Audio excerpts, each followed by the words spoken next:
Vamos a contestar preguntas, pero primero quedamos que íbamos a dar información sobre un video de un potentado estadounidense que hace una reflexión sobre el daño que causa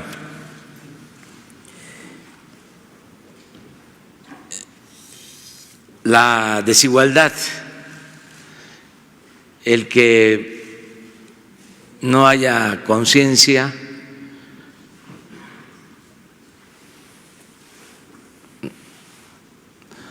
de lo que se provoca cuando se acumula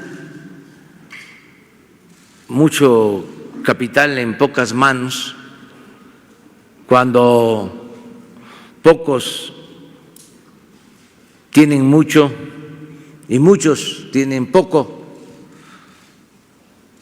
Eso al final provoca ingobernabilidad, confrontación, violencia.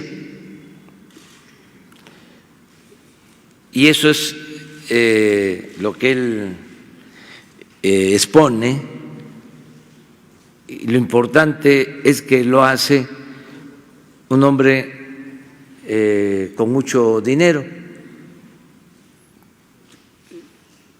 Sin duda es un empresario con dimensión social, con dimensión cívica. Esto es muy importante porque hay una corriente nueva en los sectores empresariales del mundo, muy orientada a este propósito, a que se procuren ganancias razonables, que no sean excesivas, que no signifiquen afectar las economías nacionales y que no signifiquen también destruir el territorio, el medio ambiente, que se pueda dar trato justo a los trabajadores, inclusive el que se considere que el empresario es fundamental en una sociedad, que es necesaria crear la riqueza, porque no se puede distribuir lo que no se tiene, que hay que crear la riqueza, y que una vez que se tiene ya una cantidad considerable de capital, se dona la herencia, se entrega a la misma sociedad. Eso es muy interesante. Es un proceso de reeducación. Se puede decir que es ingenuo pensar que el que tiene va a preocuparse por los demás. Está el dicho de que dinero llama dinero, que es muy difícil que la gente se desprenda de las ambiciones materiales, pero sucede, y este es un buen ejemplo, además con una lógica que está probada. Cuando se acumula mucho capital en unas cuantas manos y se abandona a la población, ya hay mucha pobreza, siempre hay confrontación. Ese es un modelo fallido. Eso fue lo que pasó en el Porfiriato. Por eso la revolución. Y eso es lo que sucedió ahora, después de 36 años de política neoliberal. La gente dijo basta, porque se dedicaron nada más a saquear, a robar, se acumuló mucha riqueza en unas cuantas manos y se abandonó al pueblo. Afortunadamente, el cambio en México se ha llevado a cabo de manera pacífica, sin violencia, con gobernabilidad, y así vamos a continuar. Pero a ver si no tienes un fragmento.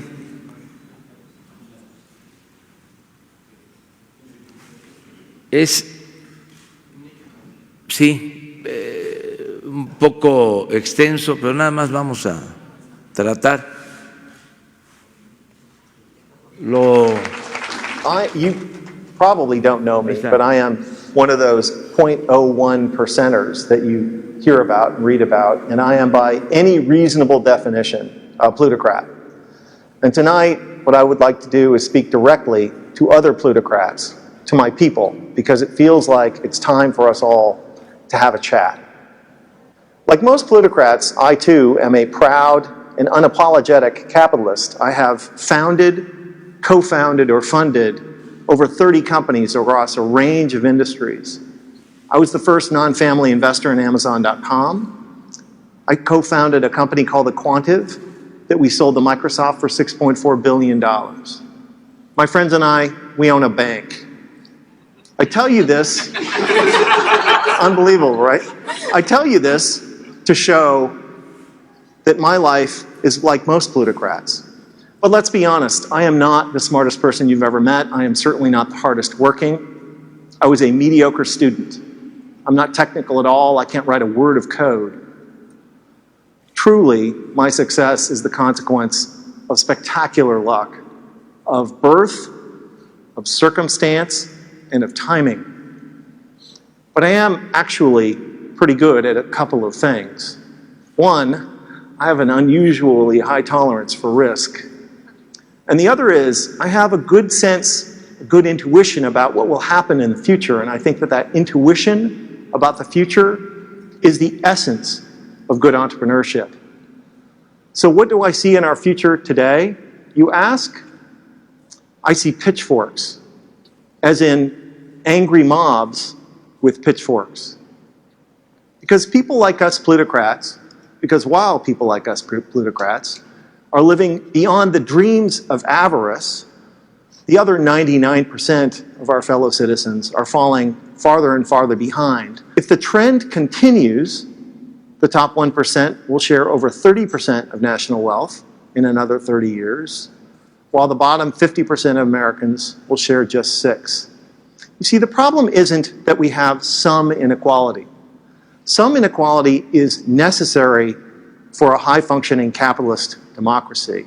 The problem is that inequality is at historic highs today, and it's getting worse every day. And if wealth, power, and income continue to concentrate at the very tippy top, our society will change from a capitalist democracy to a neo-feudalist rentier society like 18th century France. That was, you know, France before the revolution and the mobs with the pitchforks. So I have a message for my fellow plutocrats and zillionaires, and for anyone who lives in a gated bubble world. Wake up. Wake up. It cannot last. Because if we do not do something to fix the glaring economic inequities in our society, the pitchforks will come for us. For no free and open society can long sustain this kind of rising economic inequality. It has never happened. There are no examples. You show me a highly unequal society and I will show you a police state or an uprising. The pitchforks will come for us if we do not address this. It's not a matter of if, it's when. And it will be terrible when they come for everyone. What I'm arguing is that rising economic inequality is stupid and ultimately self-defeating. Rising inequality doesn't just increase our risks from pitchforks, but it's also terrible for business too. Bueno, ahí queda eso. Está bien completo, es una síntesis, pero es importante la reflexión. Nosotros en México, por la corrupción que imperó, se produjo una monstruosa desigualdad económica y social. Y eso es lo que ha dado al traste con todo. Esa es la causa principal de nuestros problemas sociales. Entonces, ahora que se han iniciado los cambios, vamos a procurar, en el marco de la ley, que haya una mejor distribución del ingreso, que no haya tanta desigualdad económica y social. Y lo tenemos que conseguir con la participación de todos. El gobierno juega un papel importante, pero también la sociedad y el sector empresarial. El gobierno puede dar el ejemplo orientando el presupuesto, por ejemplo, a los que más lo necesitan. Eso es lo que estamos haciendo. Atender a todos, escuchar a todos, respetar a todos, pero darle preferencia a la gente humilde, a la gente pobre, que sean los que reciban más. Esa es una parte importante. La otra es la que tiene que ver con la actitud del sector privado,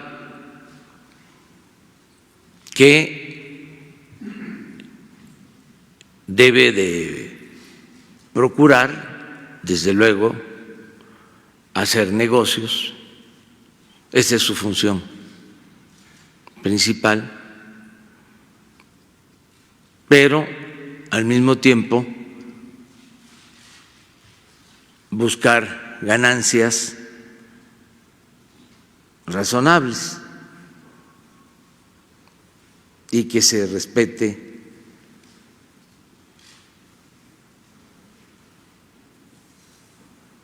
el marco legal,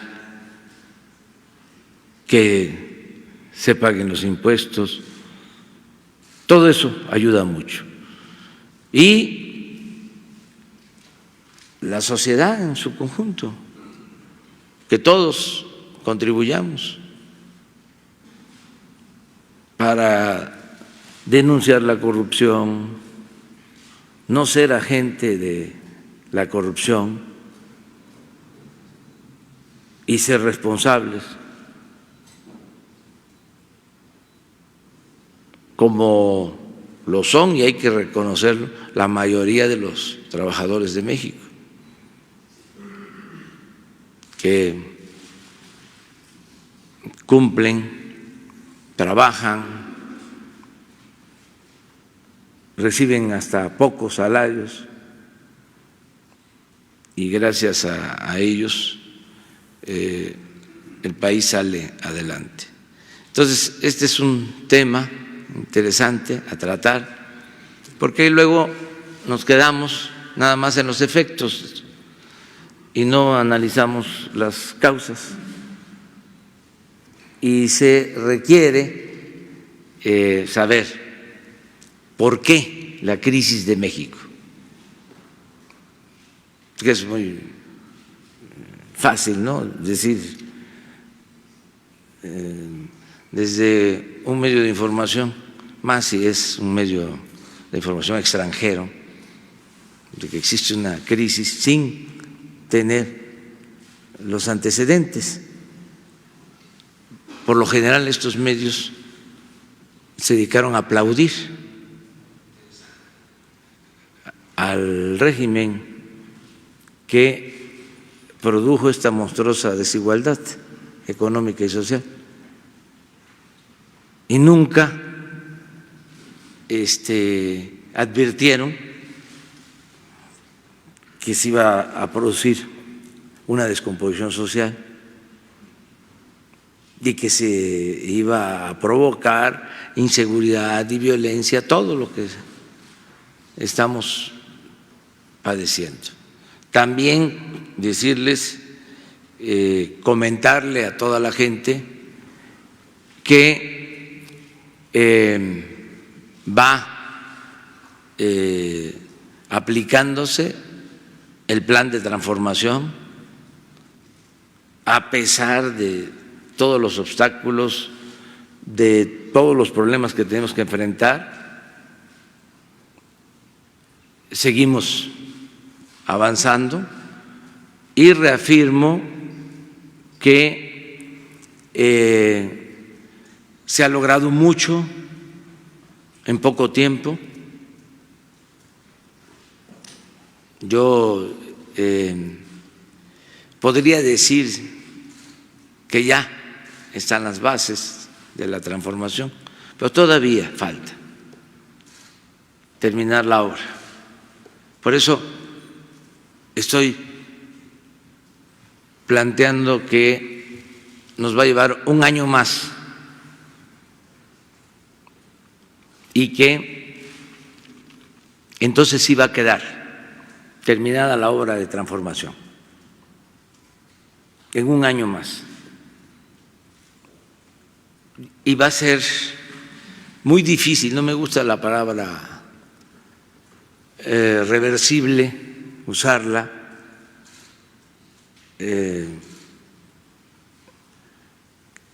decir que no se va a poder dar marcha atrás, porque en la historia siempre, ¿no?, hay cambios y además es hasta saludable, pero sí les va a costar trabajo a los conservadores dar marcha atrás a todo lo logrado. De eso estoy absolutamente seguro. No van a poder, porque vamos a cimentar bien. Son nuevas condiciones, nueva política, y va a ser muy difícil regresar a lo propio que significó el periodo neoliberal, la política de pillaje, de saqueo, de abandono del pueblo. Va a ser muy difícil y ese es el propósito.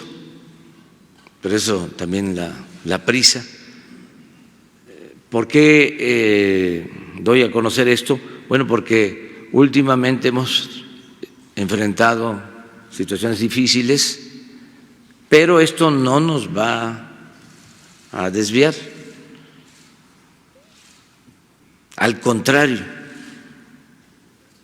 en las crisis, aunque sean transitorias, se definen más las posturas. Por ejemplo, todo esto de la violencia de Culiacán hasta los lamentables hechos de la familia que es asesinada, despertó, alentó los afanes autoritarios, de uso de la fuerza, todo esto que llevó en su momento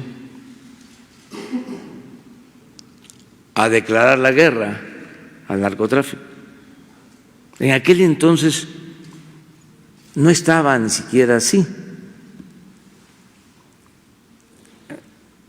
No se tenía un diagnóstico de lo que estaba sucediendo. Fue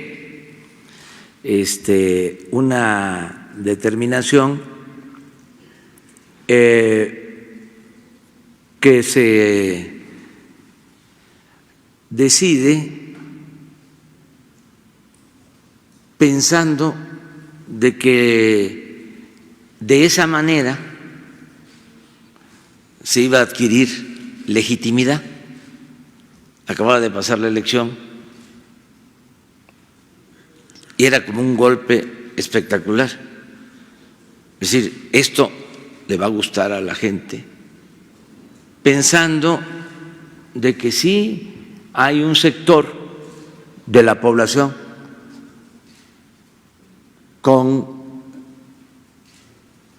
afanes autoritarios, de los que quieren resolver todo con el uso de la fuerza. Ayer hablábamos de eso.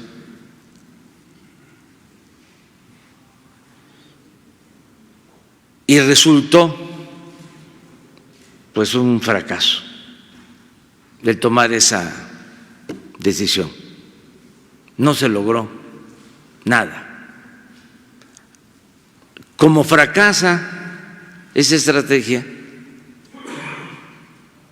porque ni modo que digan que no fracasó.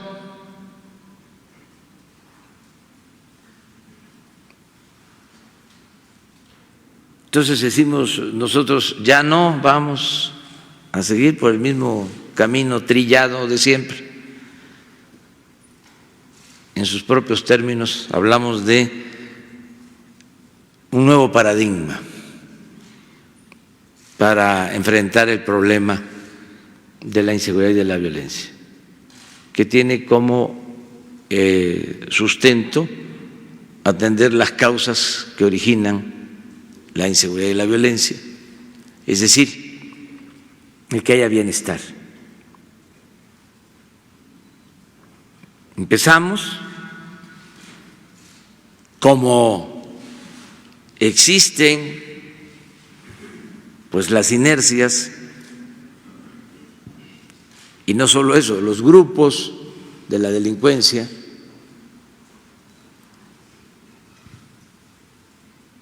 se presentan los casos como lo de Culiacán y lo de ahora, repito, de los asesinatos de las familias Levarón. Brota de nuevo, ¿no?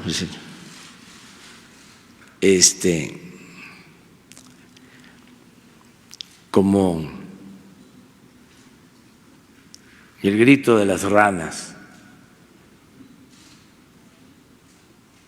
Necesitamos fuerza, necesitamos violencia, necesitamos guerra. Bueno, hasta eso que es lamentable, ¿no? Ayuda a la definición, porque se vivía en una especie de enajenación. Ustedes pueden ver que nunca en el periodo neoliberal se habló de atender las causas que originaban la inseguridad y la violencia. Nunca. Lo pueden ver en el discurso. Todo era resolverlo con medidas coercitivas. resolver el problema con leyes más severas, con cárceles, con mano dura, enfrentar la violencia con la violencia. Y los personajes más siniestros manejaban el tema de la seguridad con esa concepción. Entonces, ahora, pues se presenta esta situación lamentable y vuelven, ¿no? Una gran lanzada.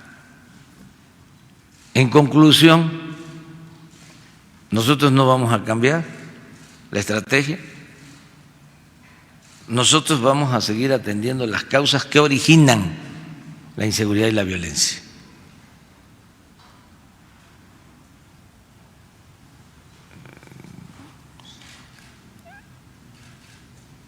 Estamos seguros que es la forma más eficaz y más humana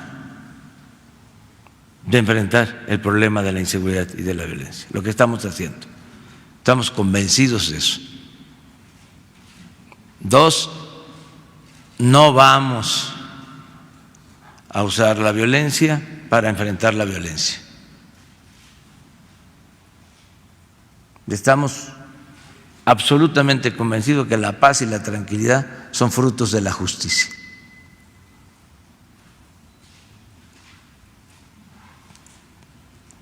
Y respetamos a quienes piensan de otra manera. Pero nosotros llegamos al gobierno con esa propuesta. Incluso está escrita en el Plan Nacional de Desarrollo, con toda claridad. No es una ocurrencia, es algo que hemos analizado durante mucho tiempo. Vamos a seguir actuando de la misma manera y agradecerle a mucha gente que nos está dando su respaldo y su confianza. Agradecerles porque se necesita sacar adelante la transformación.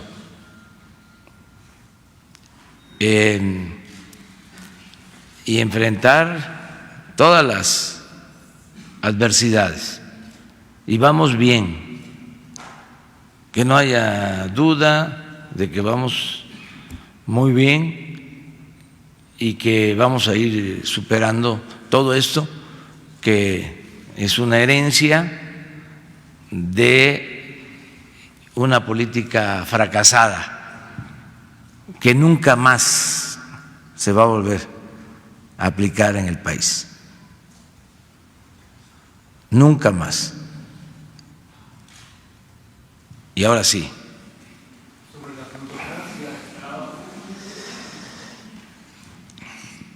Gracias, señor presidente. Sandra Aguilera, de Grupo Larsa Comunicaciones.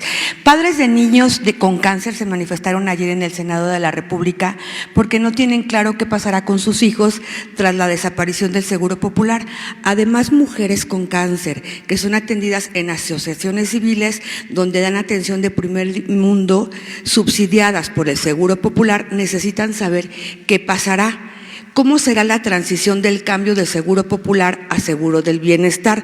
Hay mucha desinformación y especulación. Gracias. Sí, no cambia nada el que tiene servicios médicos del llamado Seguro Popular. Va a seguir recibiendo atención igual y se va a mejorar inclusive el servicio. ¿Tienen que cambiar, llevar nuevos documentos o únicamente les van? No, continúa igual, es un periodo de transición. Lo que se va a procurar es de que se fortalezcan 4 acciones. Primero, que no falten los medicamentos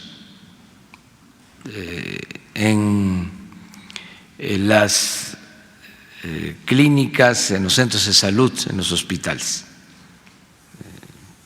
porque ese es un problema, la falta de medicamentos.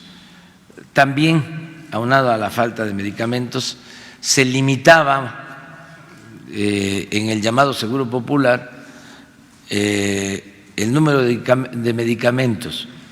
Había algo que se llamaba o se llama cuadro básico. Entonces, no estaban todos los medicamentos.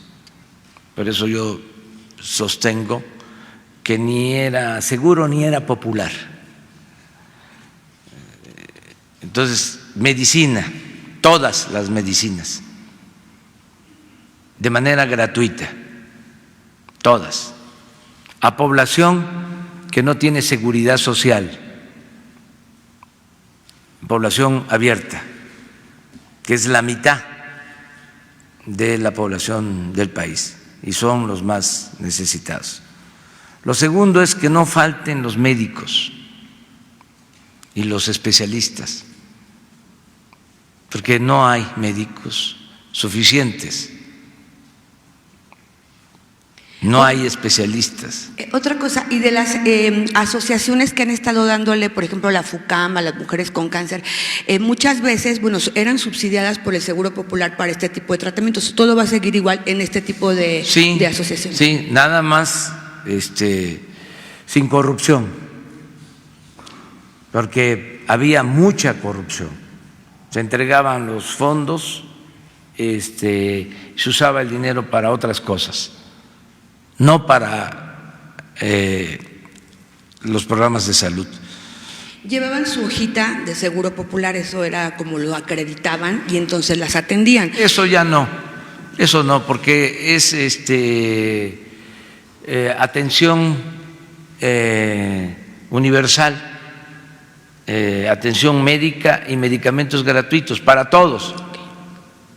Es un derecho universal, el derecho a la salud, que está consagrado en el artículo 4º, pero era letra muerta. Ahora se aprueba la ley para crear el Instituto de Salud para el Bienestar y va a mejorar mucho la atención médica. Se van a destinar 40,000 millones de pesos adicionales al sector salud. Mi propósito es que tengamos un sistema de salud como el que tienen en Canadá, como el que tienen en Dinamarca.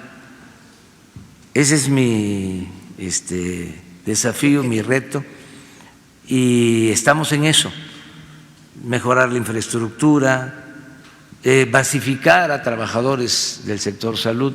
¿Saben qué pasó con esto del Seguro Popular? Creció más el número de trabajadores administrativos que el número de médicos. Una desproporción completa, porque siguen habiendo como 6,000 o 8,000 trabajadores para censar, para apuntar a los derechohabientes al Seguro Popular. O sea, ese era su trabajo. Mientras se carecía de médicos en centros de salud, en hospitales. Entonces, todo esto es lo que estamos atendiendo. Claro que hay desconcierto, como en otras cosas, es lo que pasa en el CONACYT.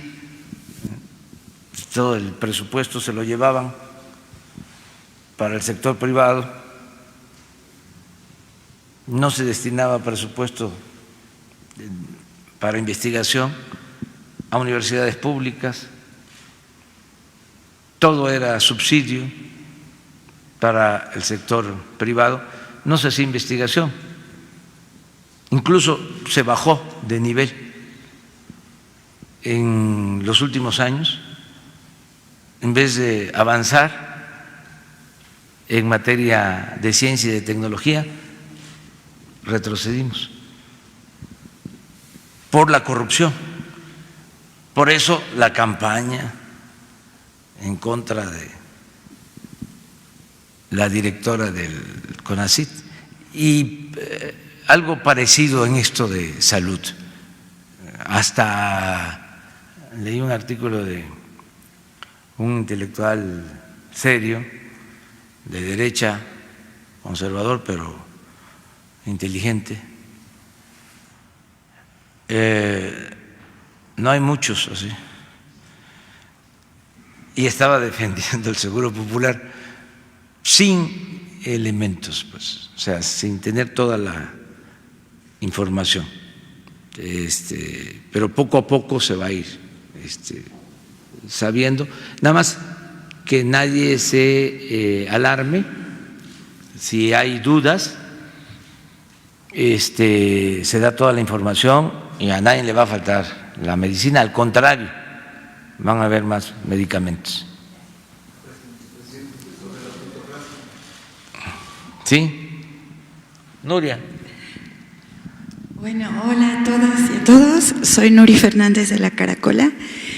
Primero quisiera compartir una reflexión sobre las mañaneras, un agradecimiento, porque está pasando que hay mucho más debate ciudadano.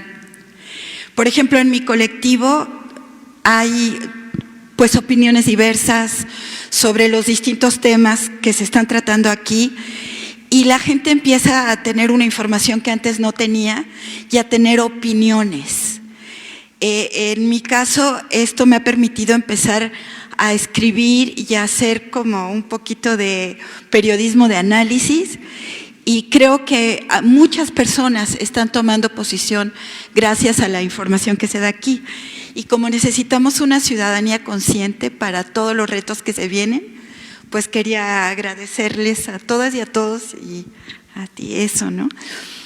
Y quiero plantear una propuesta y ver si podría tener algún eco, y es la siguiente. Para el tema de las armas se está haciendo esta relación bilateral con Estados Unidos y para el tema de migración se hizo una iniciativa global con CEPAL y con los gobiernos de Centroamérica para tratar de desarrollar la región. ¿Por qué no empezar a pensar en una iniciativa global sobre adicciones y narcotráfico? Porque el problema no se puede atender solo dentro de unas fronteras, porque, por ejemplo, todo el trasiego de drogas aquí va a abastecer el mercado de Estados Unidos, sobre todo, y la adicción que se da allá, además de las adicciones que hay aquí. Entonces, ¿por qué no empezar a pensar hacia la ONU, hacia el gobierno de Estados Unidos, en una iniciativa global para atender, como se está planteando aquí, con una estrategia con muchas aristas y muchas propuestas, digamos, tanto mejorar niveles de vida, como atender adicciones, como en algunos casos despenalizar, en fin, una estrategia compleja, global, que permita empezar a atender este problema, en vez de esta discusión absurda de si violencia o no violencia, o guerra o no guerra, cuando ya se demostró que como es un problema económico, se les puede frenar a los cárteles y volverán a surgir, porque hay un material que ellos están trasladando, digamos, y hay un mercado. Entonces, ¿por qué no empezar a pensar en una iniciativa global de esta naturaleza, que vaya más allá del gobierno de aquí y que pudiera también plantearse a nivel del mundo? Pues, gracias. Bueno, lo primero que comentas, estamos convencidos que esta reunión, esta conferencia de prensa, este diálogo circular es muy bueno. no les gusta a algunos, además debemos de respetar a todos, pero es importantísimo informar, garantizar el derecho a la información y no necesariamente coincidir en todo, sino como tú lo planteas, promover la reflexión y el análisis, ¿no?, de los grandes y graves problemas nacionales. Y nosotros contamos con información, porque es parte de nuestra función, es nuestra responsabilidad tener información y transmitirla.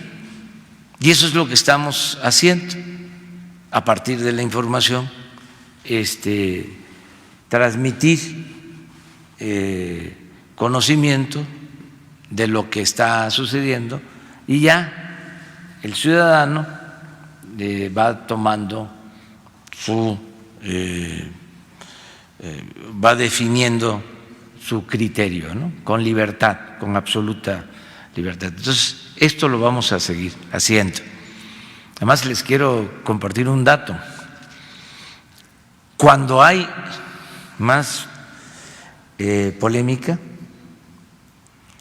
sube el número de escuchas o de participantes en redes sociales. De 15 días a la fecha, a partir de lo de Culiacán,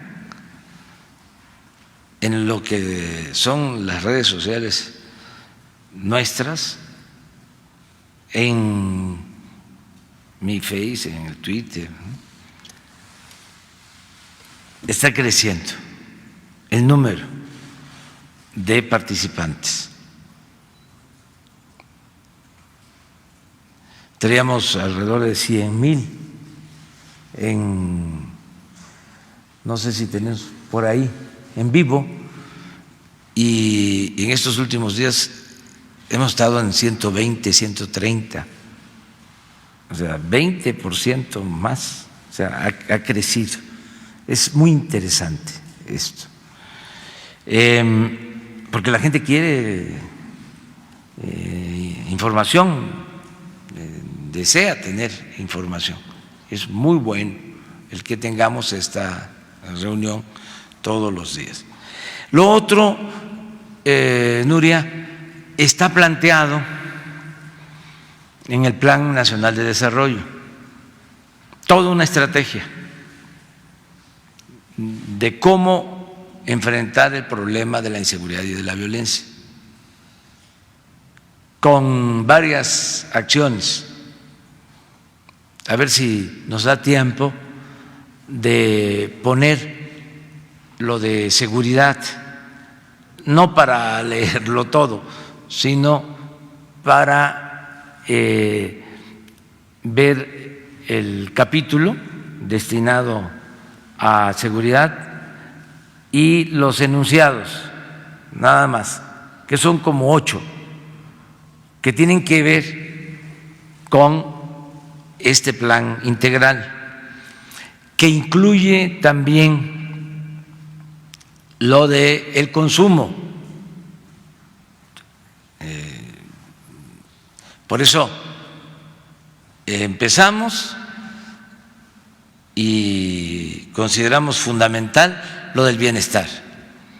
Eso en términos cuantitativos, lo he dicho, es como el 80%.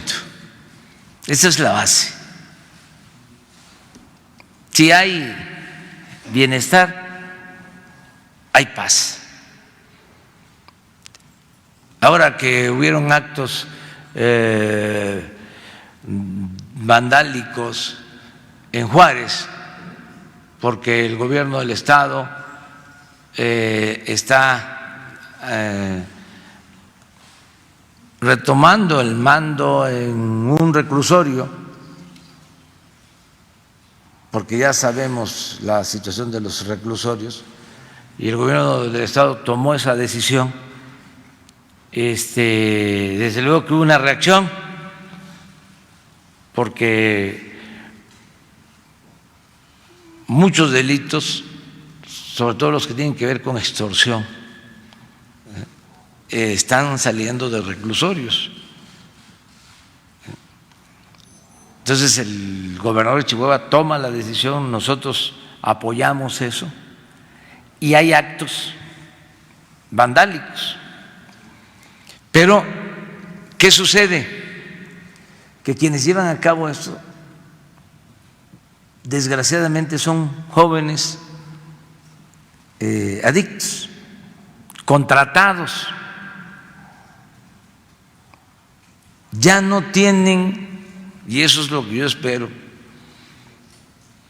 que se logre, base social, las bandas. Tienen que recurrir a pagar y a valerse de jóvenes con adicciones. Entonces, es quitarles la base social, quitarle el agua al pez, que ya no tengan jóvenes que puedan enganchar. Y para eso es el Jóvenes Construyendo el Futuro, es dar opciones a los jóvenes, no nada más llamarles ninis de manera despectiva y no hacer nada por ellos, garantizarles el derecho al estudio, el derecho al trabajo, volver a recordar lo irresponsable que fue rechazar a los jóvenes que querían estudiar con la mentira de que no pasaban el examen de admisión. Lo que cuesta eso, al final, no hay cosa más valiosa que la paz, que la tranquilidad. Entonces, de manera simplista, apuestan a privatizar la educación y a excluir, y luego se rasgan las vestiduras diciendo qué barbaridad, cuánta violencia hay. Pues cómo no, si nunca voltearon a ver a los jóvenes, si no les importaban. Entonces, eso es la base, el bienestar. Pero también que no haya corrupción, que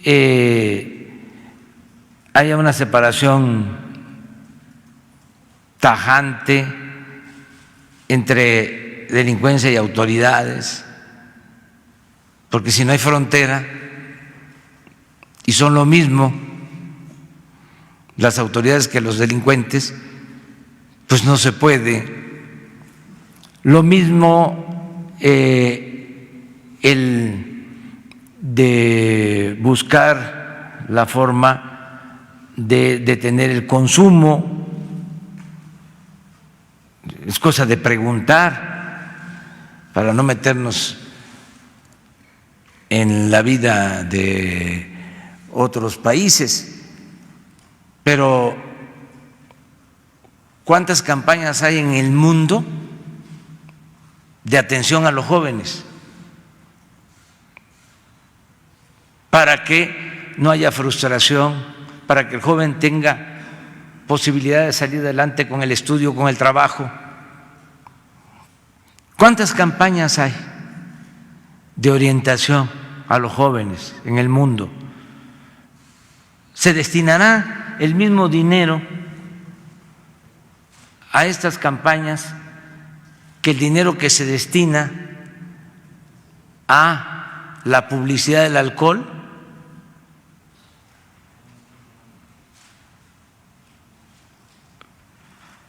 Lo de las armas es lo mismo. imagínense,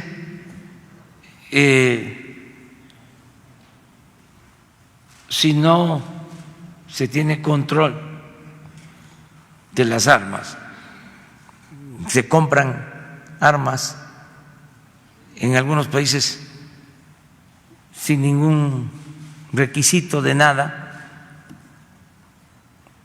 de las armas más potentes, más peligrosas, y que eso no se puede atender. Pues sí, también. Entonces, es todo, ¿sí? Pero sí está, sí lo tenemos contemplado en el plan de desarrollo. Ahora, es posible que tengamos el capítulo, pero es eso, y tienes toda la razón. Desde luego, nosotros no podemos hacer recomendaciones, nosotros por eso pido el año, porque como va a funcionar el nuevo modelo, entonces sí va a poder ayudar en otros casos. Estoy seguro que es un modelo alternativo, muy distinto a lo que se ha aplicado. Mira, cambio de paradigma en seguridad. Esto está en el plan de desarrollo. Erradicar la corrupción y reactivar la procuración de justicia. Garantizar empleo, educación, salud y bienestar. Estamos hablando del capítulo de seguridad. Esto nunca fue concebido así. Vincular seguridad con empleo, con educación, con salud, no era considerado por los neoliberales, se veía como una cosa aparte, completamente. Pleno respeto a los derechos humanos. Este es lo que estamos viendo.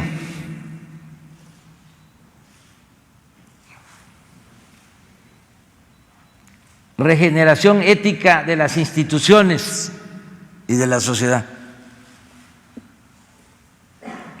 Si las instituciones son corruptas, pues no tenemos garantías de seguridad.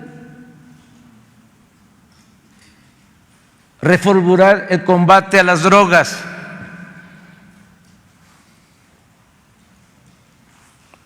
¿Qué significa esto? A ver,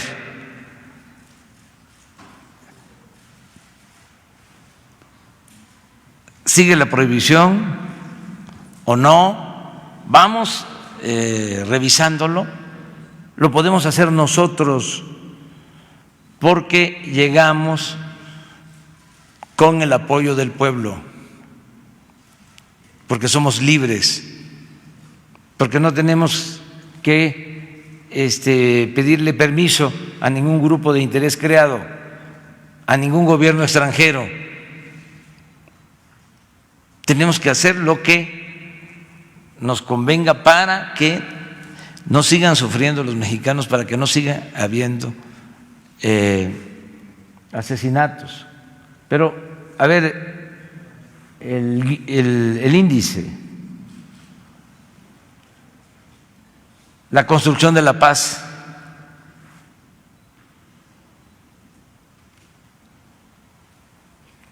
recuperación y dignificación de las cárceles,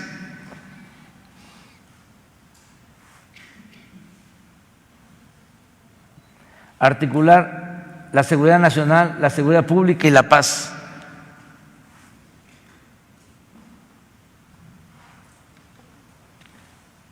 Repensar la seguridad nacional y reorientar las Fuerzas Armadas. ¿Qué es la Guardia Nacional? ¿Qué fue la reforma constitucional? Establecer la Guardia Nacional. A ver, yo les pregunto, cuando declararon la guerra, ¿había un plan así? ¿Había un documento? ¿Conocen ustedes un documento que haya servido para tomar esa decisión? ¿Que haya servido de base? Nada. Esto no es improvisación, no es un gobierno de ocurrencias. Vamos sobre esto. Y eso es lo que vamos a seguir llevando a la práctica. Y si lo leen, ahí van a encontrar muchas de las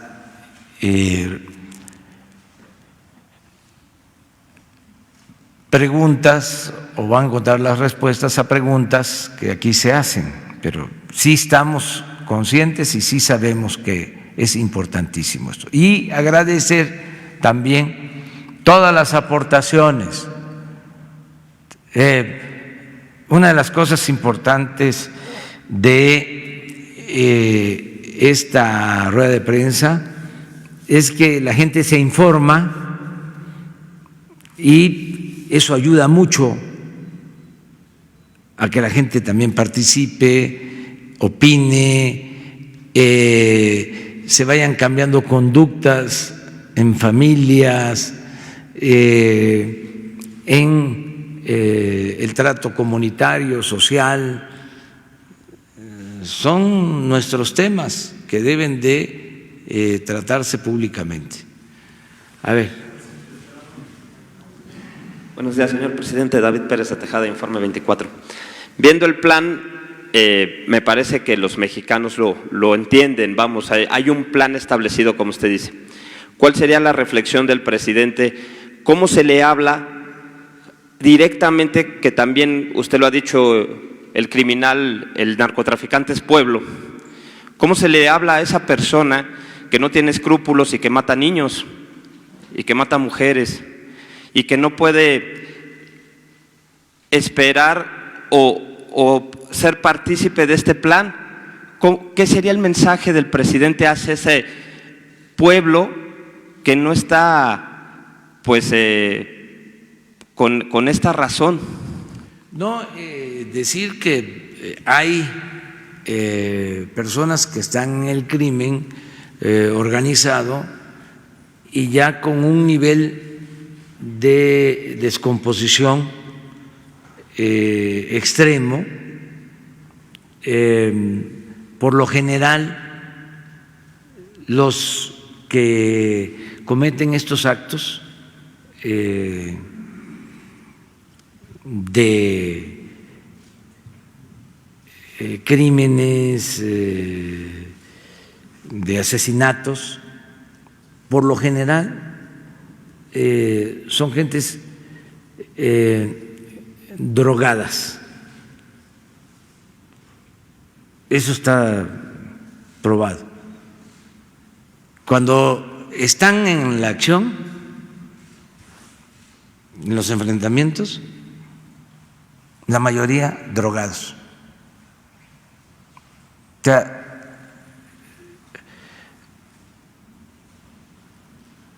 en una enajenación, una situación irracional, completamente. Eso está probado. Tenemos datos ahora en Mazatlán, en Culiacán, perdón,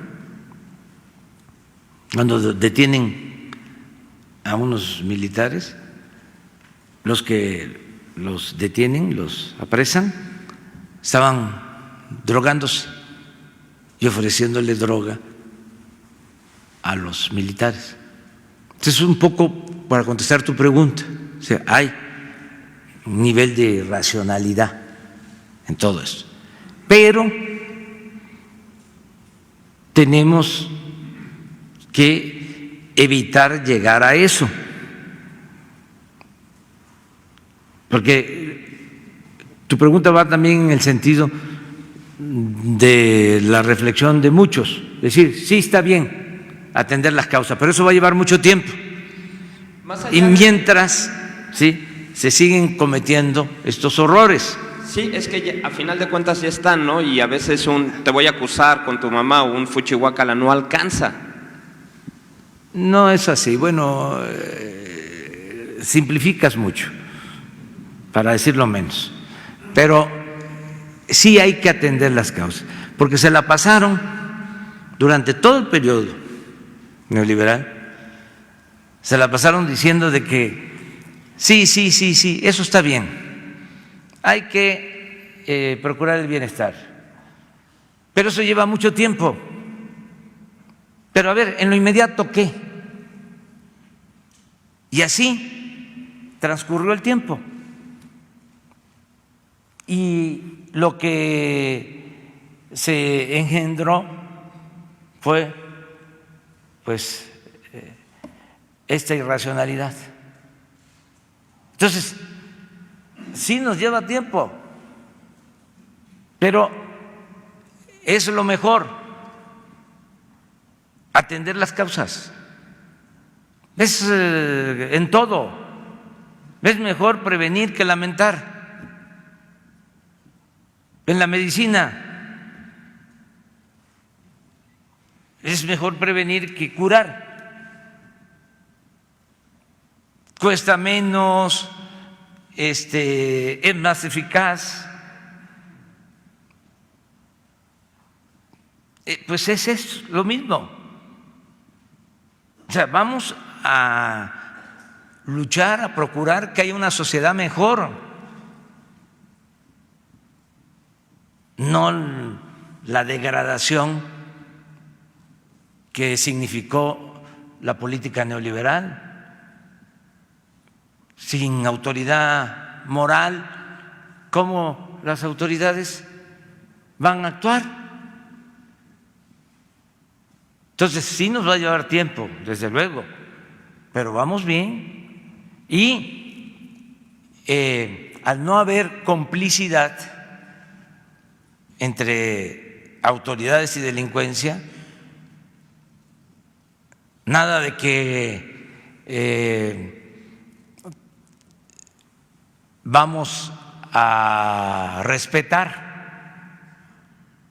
a los delincuentes, no. El que comete un delito va a ser castigado y no vale el dinero. Nada de que, a ver, con dinero se logra todo. Nosotros no tenemos precio. Nuestra dignidad no tiene precio. Por eso tengo confianza de que vamos a poder. Sí, lleva tiempo, sí, sin duda. Pero imagínense lo otro. Yo les he dicho aquí, ¿qué tenían para enfrentar el problema? 10,000 elementos de la Policía Federal. Y usaban al Ejército y usaban a la Marina para operativos especiales. Incluso fuera de la ley. Toda la política se centraba en eso, en los operativos. Y no pudieron, no sirvió.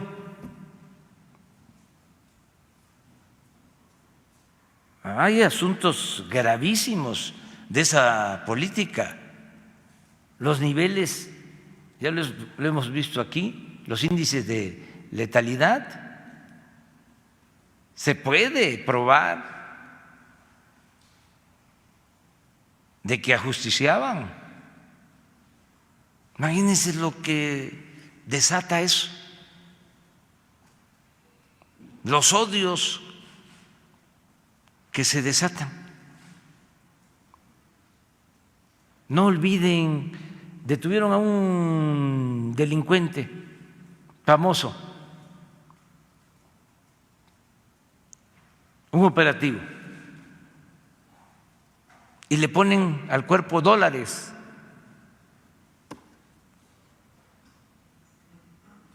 ¿Qué es eso?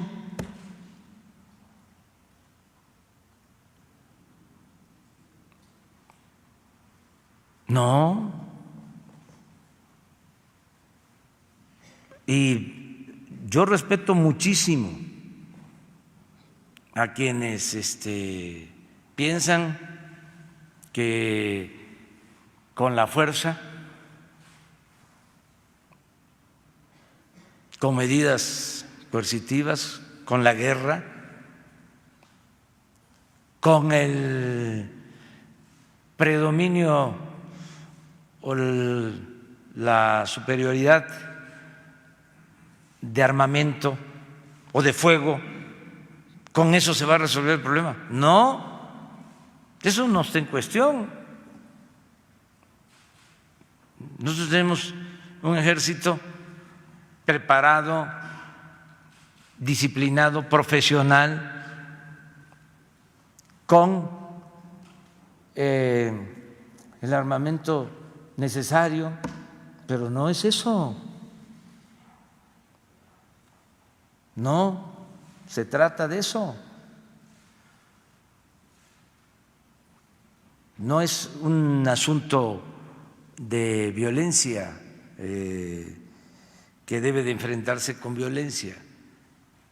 Entonces yo espero que se vaya comprendiendo que es otra estrategia, es distinto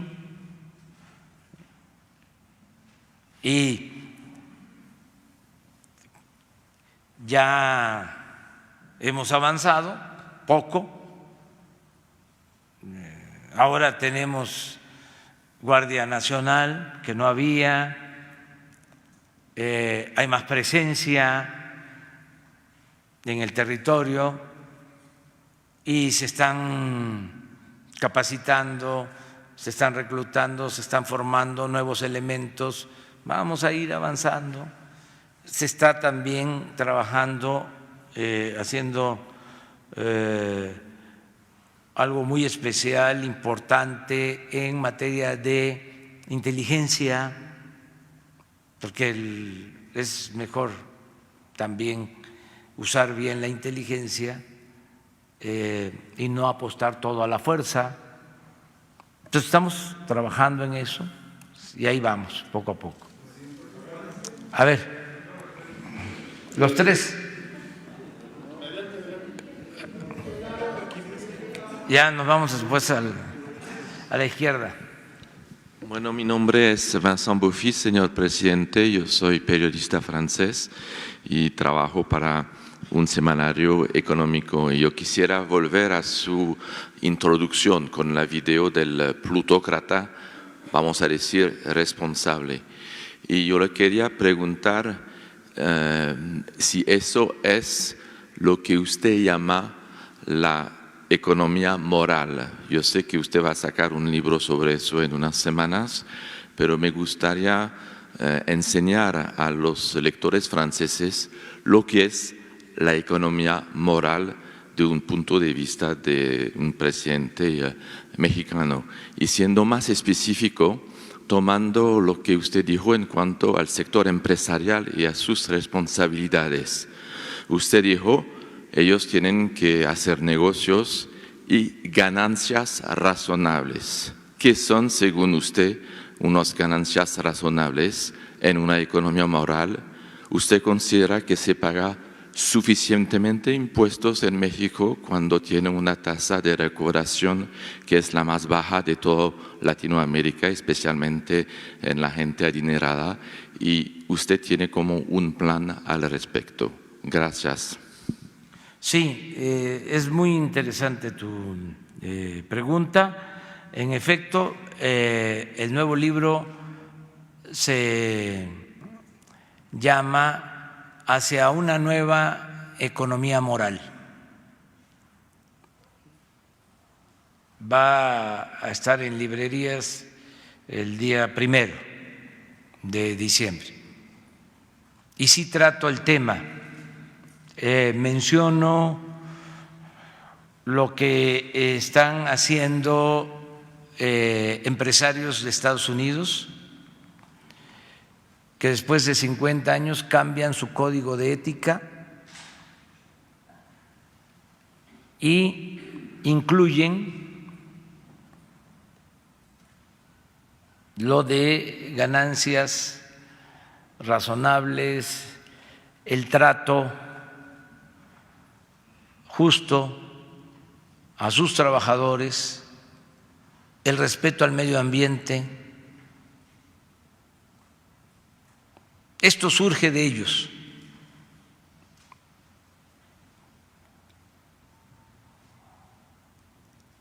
Esto es un avance. Y esto otro va, lo que acabamos de ver ahora, en el mismo sentido, la misma dirección.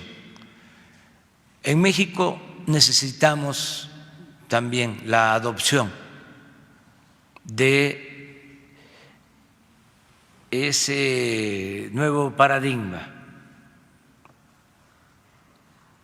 que el sector empresarial asuma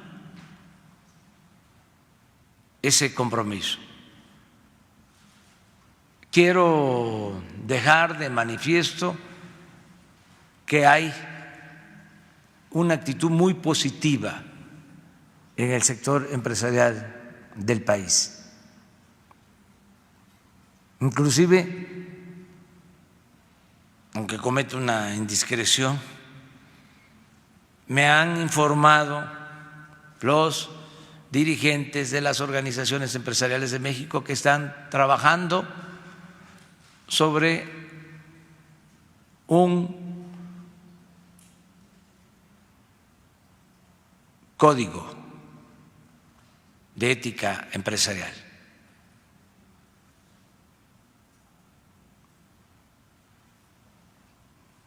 Esto es necesario, que no vuelva a suceder lo que pasaba en México, que empresas extranjeras sobornaban, obtenían contratos jugosos con utilidades excesivas y en detrimento de la hacienda pública.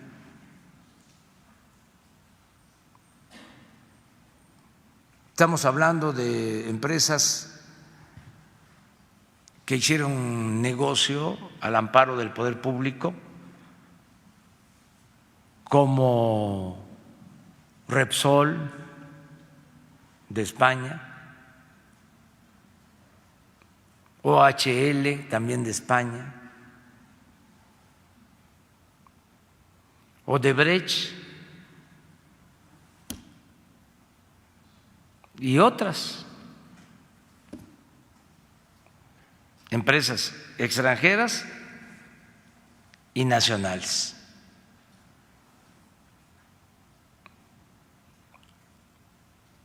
Por ejemplo, muchas empresas estaban acostumbradas a que se les condonaran los impuestos. En cualquier país del mundo sería un escándalo el conocer que en México empresas grandes, bancos, no pagaban impuestos o se les devolvían los impuestos, se les condonaban los impuestos.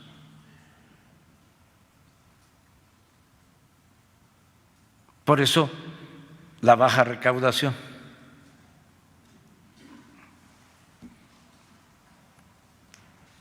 Toda la carga fiscal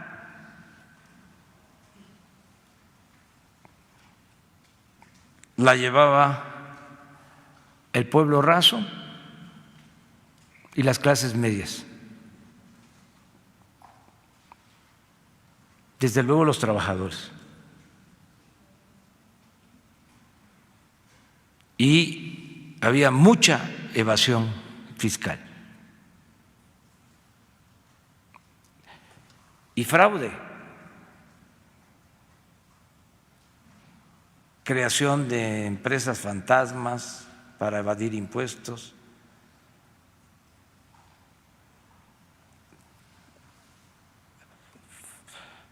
fabricación de facturas falsas. Todo eso ya se ha convertido en delito grave.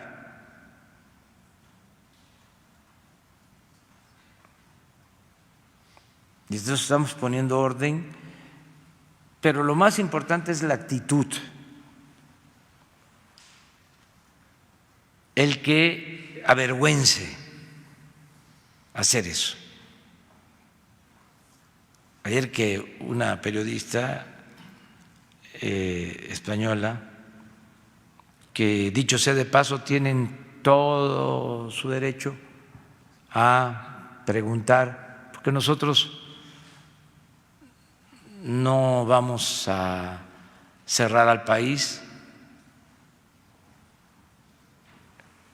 Cualquier periodista que venga va a tener siempre garantías de ejercer su trabajo, su oficio, con absoluta libertad. Pero ayer decía ella de que estábamos estigmatizando a los periodistas, porque es parte de los cambios que se están dando en el país.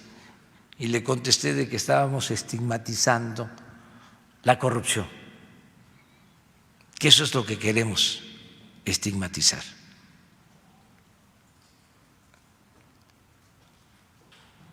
Entonces, un empresario que obtiene utilidades razonables, que cumple con su responsabilidad fiscal, que contribuye, merece todo el respeto y la admiración. Nosotros no estamos en contra de los empresarios que invierten, que generan empleos, que contribuyen fiscalmente. Estamos en contra de la riqueza malavida, de los traficantes de influencia. Es que lo que padecimos en México durante mucho tiempo por este modelo neoliberal es que de la noche a la mañana surgieron empresarios que nacen del influyentismo, que hacen jugosos negocios al amparo del poder público. Entonces, en el libro trato esto. Son 2 capítulos iniciales. Uno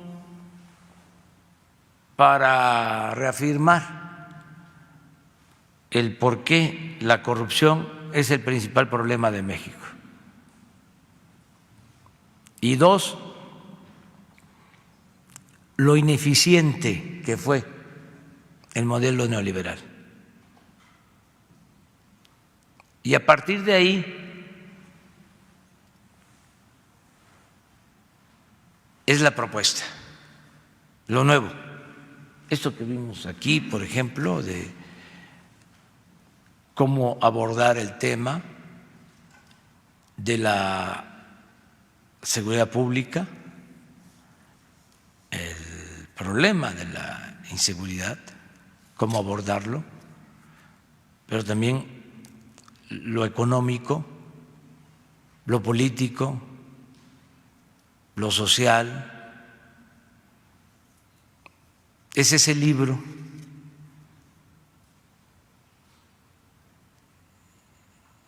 y sí creo que va a ayudar a entender mejor qué estamos proponiendo.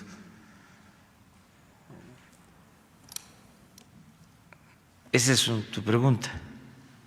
Los impuestos, aumentar los impuestos hacia los empresarios, dividendos, cosas así. Mire, ¿por qué es nuevo lo nuestro? Porque es algo distinto. En la izquierda, hablando del tema del bienestar y de la seguridad, no se le daba tanta importancia a la familia. En la concepción de izquierda se pensaba más en la colectividad, en lo comunitario, y se dejó el tema de la familia de manera ilógica a la derecha. Nosotros consideramos que el tema de la familia es básico.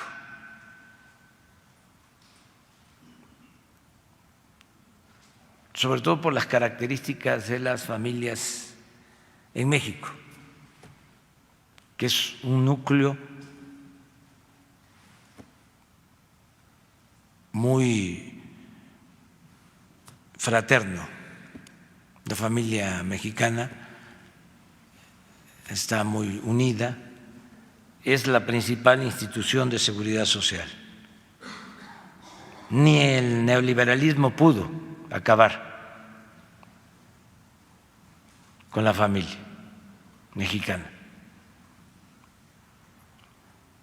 Sí hubo mucho problema de desintegración de las familias y por eso también la descomposición social y por eso otros problemas mayores. Pero nosotros le damos importancia a la familia. Otra cuestión que nos hace distintos con relación a la concepción de la izquierda en el mundo, lo de la austeridad. Uno habla en Europa del tema de la austeridad y de inmediato se piensa que es despedir trabajadores, afectar a los trabajadores. Las políticas neoliberales.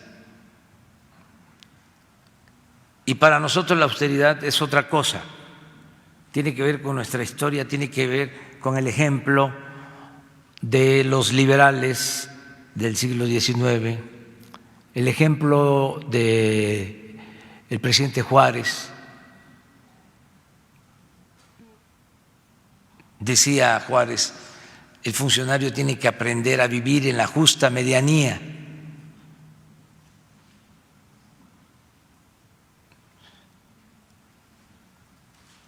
Y ellos actuaron de esa manera. Los liberales, cuando enfrentaron a los conservadores y luego la intervención extranjera, eran tantas las penurias que abogados, militares de alto rango surcían sus uniformes y pagaban ellos a los soldados. Vicente Rivapalacio era un militar liberal, escritor, se retira y se dedica a escribir. Y lo llama el presidente Juárez y le dice, general,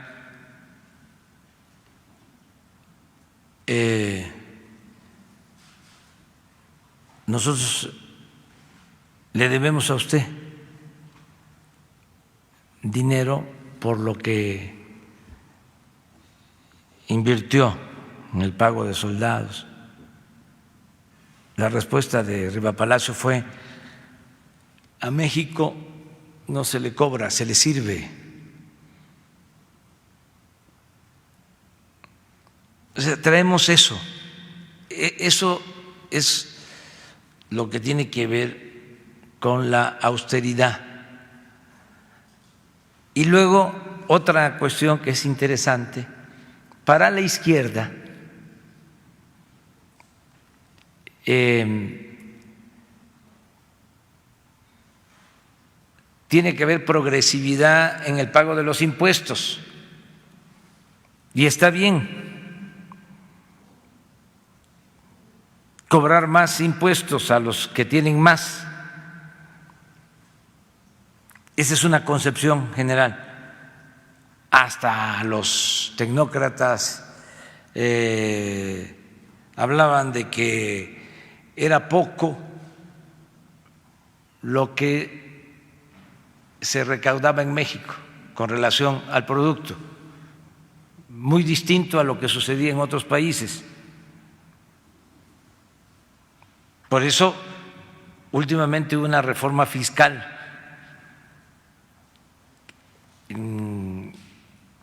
que se aumentaron los impuestos. Nosotros no coincidimos con eso. Ese es otro matiz. O pensamos que no se puede en automático aumentar impuestos, que primero tiene que reducirse el costo del gobierno a la sociedad, primero la austeridad, combatir la corrupción, para que el gobierno tenga autoridad moral y pueda decir: no me alcanza, nos falta presupuesto, y por lo mismo aumenta el IVA 1 punto, 2 puntos, 3 puntos, o aumenta el impuesto sobre la renta. Pero ¿cómo aumentar impuestos si el gobierno propicia la corrupción,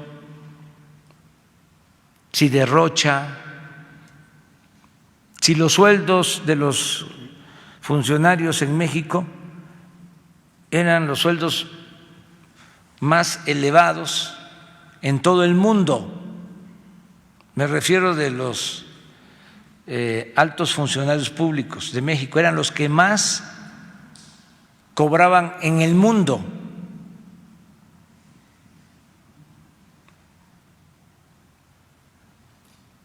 ¿Cómo aumentar los impuestos así? Y la manera coloquial como hablaban de aumentar los impuestos o justificar los aumentos de impuestos era: hace falta apretarnos el cinturón. Y le pedían al pueblo que se apretara el cinturón. Y le apretaron el cinturón al pueblo hasta que ya no había que apretar. Los salarios en México, los más bajos del mundo, de los más bajos del mundo, los salarios de los trabajadores, mientras los salarios de los altos funcionarios públicos, los más elevados del mundo. Entonces, ¿qué estamos haciendo ahora? ¿Qué es la nueva economía moral? Pues que se apriete el cinturón el gobierno.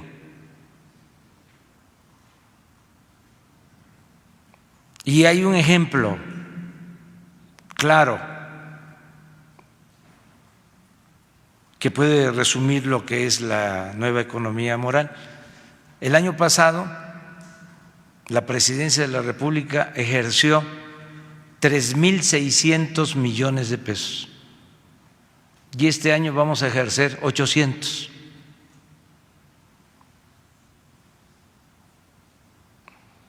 Una cuarta parte. Esa es la economía moral.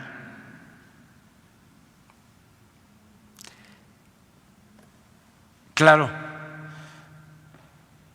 no se puede extrapolar la experiencia porque cada país tiene su propia historia, sus propias características, pero sí hay elementos de aplicación general. Desde luego, la honestidad, los principios, los valores,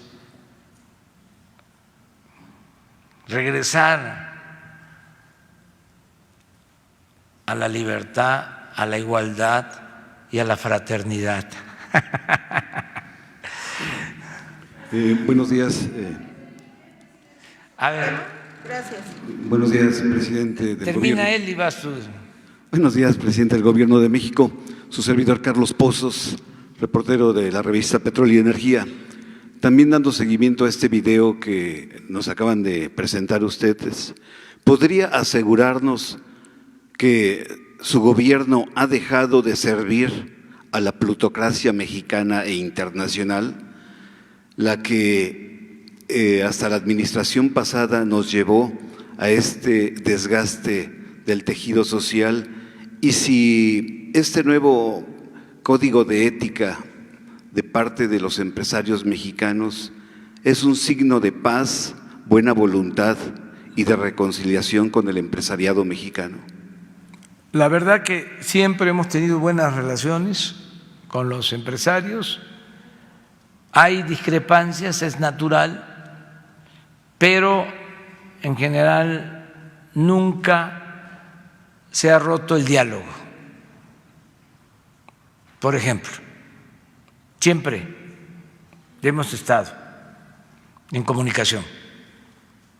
Me acabo de reunir hace 3 días con los dirigentes de las organizaciones empresariales y el martes próximo tenemos una reunión conjunta para ver lo del plan de inversión en infraestructura. O sea, hay buena relación y yo celebro que ellos hayan tomado esta decisión. Es una iniciativa de ellos de reforzar, de fortalecer valores que los han tenido los empresarios. Hay códigos en empresas mexicanas, en Nuevo León, aquí en la Ciudad de México, y hay empresarios con dimensión social, con dimensión cívica.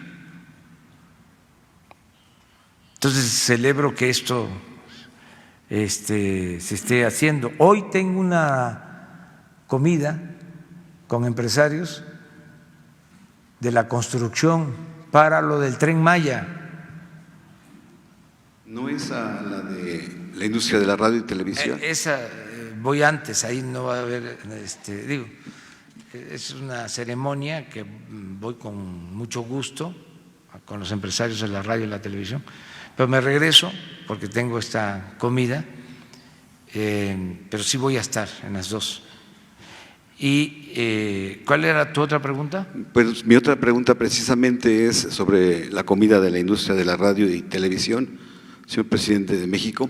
Algunos analistas, comentócratas, periodistas legítimos y teachers de la comunicación dudaron de la asistencia de usted a la 60 tradicional comida de esta industria de la radio y televisión. Presidente, yo le quiero preguntar, ante este desgaste social, ¿gobernar es comunicar? Y preguntarle si en su mensaje ante los empresarios de la radio y la televisión, usted reiterará la necesidad de una autoauditoría de contenidos, porque se pone en riesgo la seguridad y la credibilidad y el prestigio tanto de instituciones públicas como privadas. Mire, llevo muy buena relación con los empresarios de los medios y lo que voy a decir, si tengo que hablar, si me corresponde hablar, porque no conozco bien el programa, pues es garantizar las libertades, el que no haya censura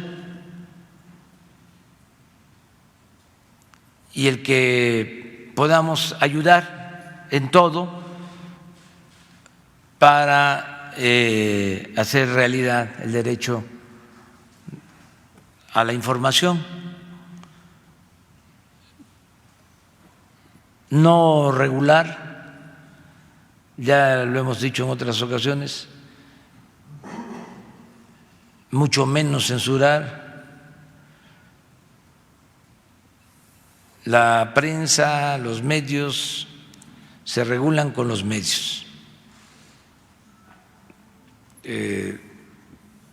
Y además todos tenemos que autolimitarnos. Siempre debe de haber límites, pero eso cada quien lo debe de hacer. No tiene por qué venir un árbitro, un juez de conciencia a decirnos esto está bien, eso está mal. No, que cada quien lo decida. Nada más que tengamos presente, y esto no es advertencia ni mucho menos amenaza, es realmente insistir en que ya cambió la mentalidad del pueblo de México. Ya la gente está muy consciente, muy avispada. Entonces, no menospreciar a los ciudadanos, no situarnos nosotros como los expertos, los sabelotodo, los todólogos. Ya no es en un solo sentido la transmisión de la información. Ya son mensajes de ida y vuelta, es interactuar. Ya puede ser una gente brillante, un analista refinado, profundo, pero cualquier ciudadano puede decir no estoy de acuerdo contigo por esto y esto. ¿Cualquier ciudadano es periodista? Sí, cada ciudadano ahora es un medio de comunicación. Antes eran pocos los medios de comunicación. Se hablaba prensa escrita, radio, televisión. Ahora, todo el que tiene un móvil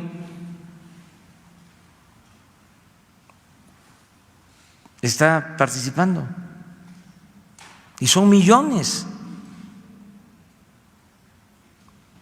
y tienen la misma posibilidad de comunicar que otros. Ah, ¿cómo no? Ah, bueno, sí, pero tiene su derecho a expresarse, a manifestarse. A lo mejor no tiene la profesión, sí, la profesión, pero pues si nos vamos a esa, hay autodidactas que tienen más conocimiento que los doctores, ¿no?, de Harvard, con todo respeto a los doctores de Harvard. Ese es otro asunto. Tienen razón ustedes de que se necesita de la profesión, pero en el caso de la información y de la capacidad de reflexión, de análisis, todos los ciudadanos, yo me quedo sorprendido de la capacidad de análisis, de la agudeza, de la profundidad de comentarios en las redes. Nada más porque no tengo tiempo, pero si yo dedicara más tiempo a estar viendo las redes, los mensajes, ahí me estaría yo alimentando, porque ahí hay muchas ideas. Bueno, esto que acabamos de pasar ahora, lo vi en redes. Antes, ¿dónde lo íbamos a ver? Ni modo que una televisora iba a destinar 30, 40 minutos que tarda esa exposición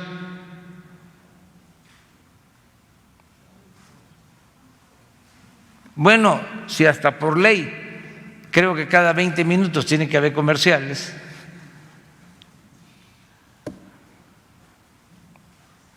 entonces sí, son los nuevos tiempos. Eso es lo que hay que tener en consideración para no chocar. O sea, hay una realidad distinta. Claro, lo que está muy mal, no soy juez, pero lo que sí considero, ya voy, lo que sí considero debe cuidarse es el que haya urbanidad política, respeto. Eso sí, porque luego hay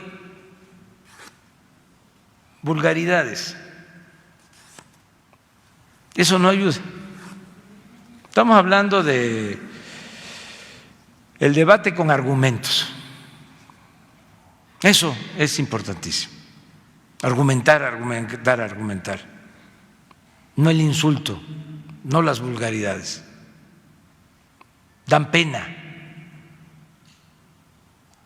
Y esto a mí me apena, aunque se trate de ridiculizar adversarios. No me gusta. No comparto eso. No me río de esas cosas. Pero bueno, es un punto de vista. Gracias, ya me voy. Miren, mañana va a quedar todo el ala izquierda. El ala izquierda. Mañana tú empiezas.